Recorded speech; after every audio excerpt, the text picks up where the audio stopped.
I wanted to do Zen meditation. The book's about Zen, about the guys going to the Zen places and the sitting in the Zendo and they're getting hit with a stick, and it just sounded like, oh yeah, that's the good stuff. Yeah, that's what you want. And there was a meditation group that met once a week, and the instructions for novices are always like, count your breaths and then return to the breath. Watch the breath. The breath. And, like, fuck the breath. I don't have time for that shit. Tell me the things that I need to be thinking about when I'm meditating, because I gotta get down to business.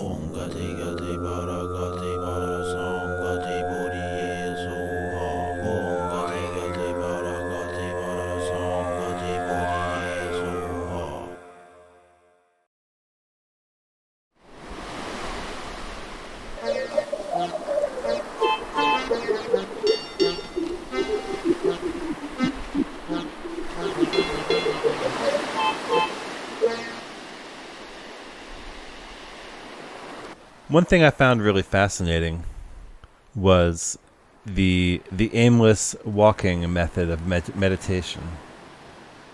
It certainly seems like the quickest way into the practice is to clear your schedule and go take a hike, and not have any expectations for what might happen when you do or don't do this. I think it was Herbert Benson who wrote the book The Relaxation Response. And he gives like a 50-word explanation of how to meditate, and one of the instructions is to reserve your expectations for whatever happens. Right. You know, one source that I had to go on was I pulled out my copy of Wamperter's Foma and Grandfalloons by Kurt Vonnegut, and Vonnegut wrote an essay about his experience with transcendental meditation, or rather, I guess it was mostly his wife and his daughter got super into it in about 1969. And he looked into it and he found that everything that people told him about transcendental meditation was the same thing that the public relations department told him about General Electric in upstate New York in the 50s.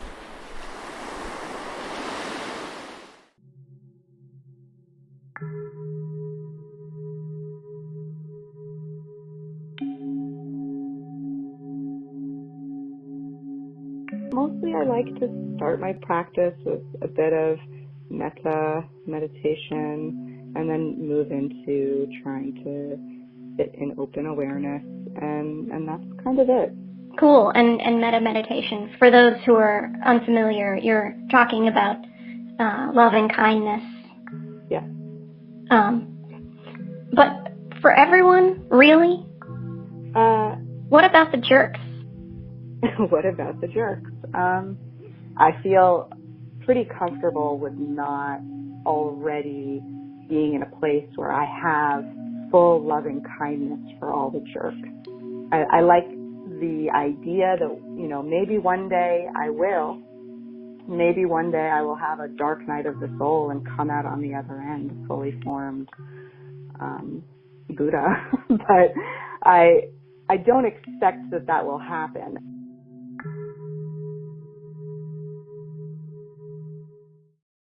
I had a philosophy professor in college who told me that he had seen a human being levitate. I didn't believe him. That used to be a very common claim that TMers would make, and then they showed video of the people in meditation halls doing this really interesting isometric maneuver where you slam your knees down on the floor enough to launch yourself forward a couple of feet, and Cool. You hop around on your butt with your feet in lotus position. And this is something that they call yogic flying. Hakuin Akaku was among the great Zen patriarchs. He was renowned during his lifetime as a teacher, author, calligrapher, cartoonist, poet, and public speaker. For many years, Hakuin dedicated himself to meditation, sitting for hours or days at a time in contemplation. At age 81, Hakuin published his autobiography, in which he shares the wisdom gleaned from decades of practice. A young girl from a certain place in Totomi province died. Soon afterwards, speaking through her younger sister, she described the horrible tortures she was undergoing in hell. Save me from the dreadful heat of the hell of screams. People said, on the day of the funeral, when you were lying in your coffin, a priest of great virtue came and favored you by offering incense. Virtuous priest, she replied. What a lame joke that is. He and his endless talk of do-nothing silent illumination Zen have led countless young sons and daughters to their ruin. Why, he himself fell into hell for his crimes. He recently turned into a cow demon. Last time I saw him, he was pulling a blazing cart of fire.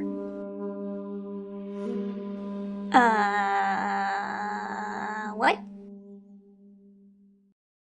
So now with great sensitivity, slowly bringing the raisin to the lips. Eat a raisin. Think about the raisin. Look at the raisin. Ponder the raisin. I love the raisin thing. It's a really cool way to explore sensation and experience a rich moment. It's certainly the best way to get your money's worth out of the raisin.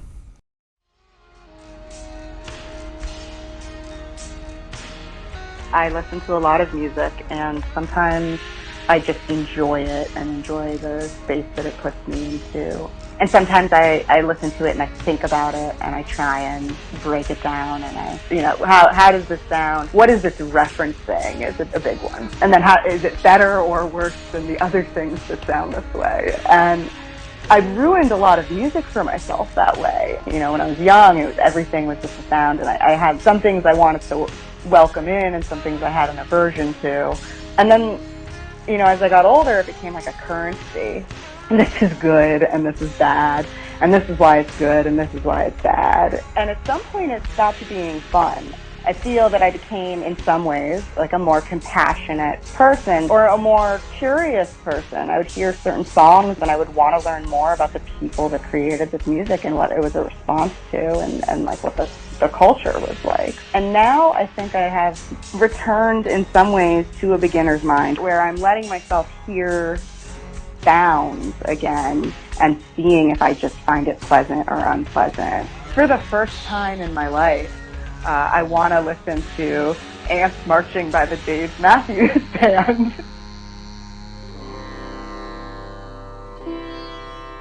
I remember one really amazing experience that I had meditating.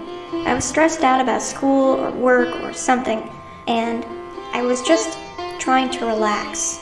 After about 20 minutes, I had a vision of a hedgehog playing bass guitar.